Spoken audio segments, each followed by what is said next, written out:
Magandang gabi sa inyong lahat mga kabibi at masaganang buhay. Ngayon tayo magluluto ng spicy garlic shrimp Korean style. Ito yung mga sangkap na ating gagamitin.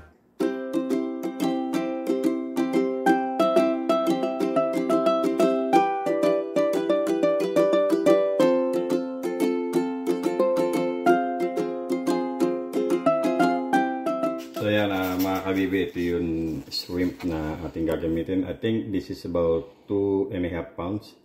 Ang gaganda ng size niya, no?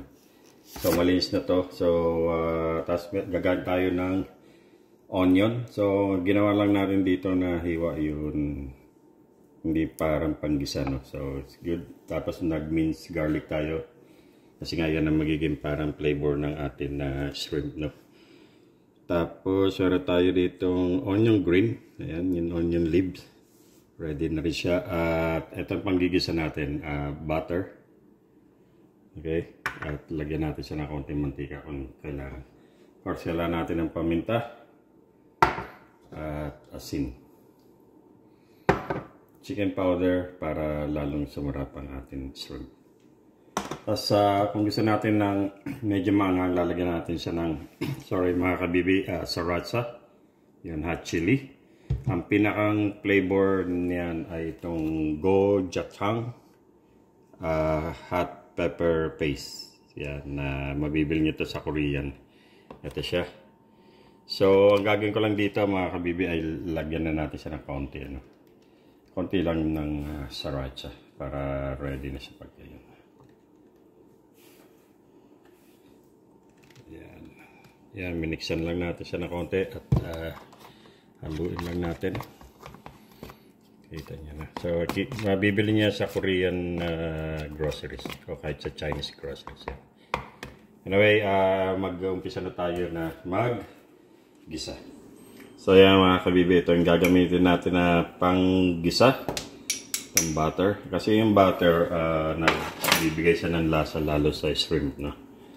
Then sa hipon. Yan, so iyan lang natin siya. Tapos para lagyan natin siya ng konting mantika. Kasi yan. Yan. Okay na yun. So tinutunaw lang natin itong butter. So yan, tunaw na yung butter, no? So isusunod na natin ang ating garlic. So hindi natin ito siya papasunugin kasi pag na-burn siya, magdodominant yung lasa ng sunog na garlic. So yan, na yun, ilagay ko na rin yung onion. Ang bango ng aroma, no? Kasi kombinasyon siya ng garlic at saka butter. So hindi natin siya papakasunugin.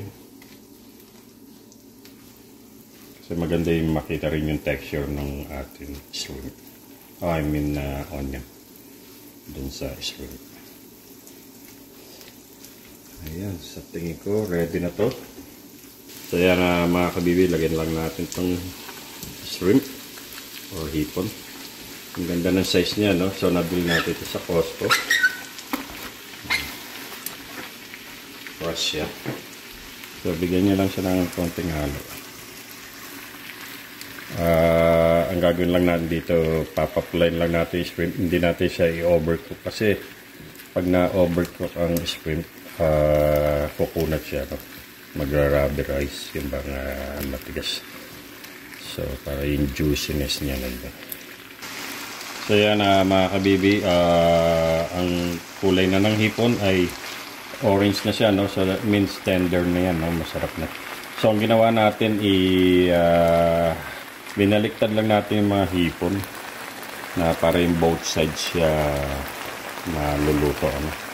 At tapos yung onion tsaka yung garlic, niluto lang natin siya ng less than 2 minutes. So ganito na yung itsura niya.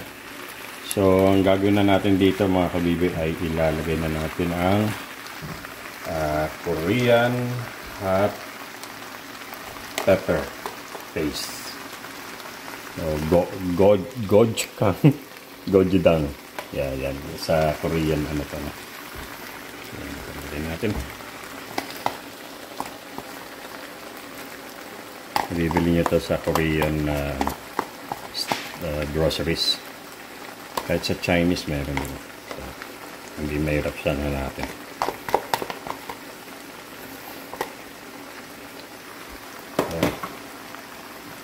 Haluin lang natin siya. Conforme sa inyo kung gusto nyo lagyan pa ng anghang, no? Pero pamilya ni Kabibi hindi masyado sa maanghang. Kita niyo yung kulay, no? Nagre-rich na siya. Lagyan lang natin ng even. Ayan mga Kabibi, nalagay na natin yung pinaka-base na ano niya, flavor, yun na Korean gochujang ba yun. So lagyan natin lang siya ng konting paminta para meron siyang konting lasa ng paminta. Lagyan natin siya ng salt na konti para mag-contrast yun. Kasi medyo may taasiman yung ano na. Yan. Tapos lagyan na rin natin siya ng chicken broth, konti lang para naman lalong sumarap. Haluin lang natin siya. Yan, sarap nito. At ilagay na rin natin ang ating green onion. Ang tawag dyan na yung leaves na. Yan.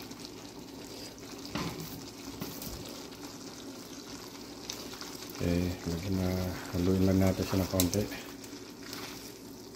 Hindi natin siya papakalutuin masyado yung onion. Para magsasama siya sa flavor na yung shrimp.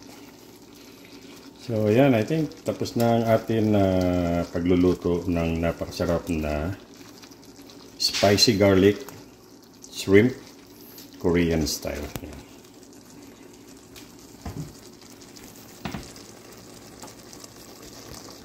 Yan mga Kabibi, nakaluto na naman tayo ng napakasarap na shrimp. Ito yung Kabibi, cook with me, Kabibi Aliga. Nagluto tayo ng napakaraming pagkain Pilipino dito yan sa kusina sa Gazebo. Aloha, mahalo, mahal ko kayo lahat. Magkita-kita tayo ulit din sa next video. Bye for now and God bless you all.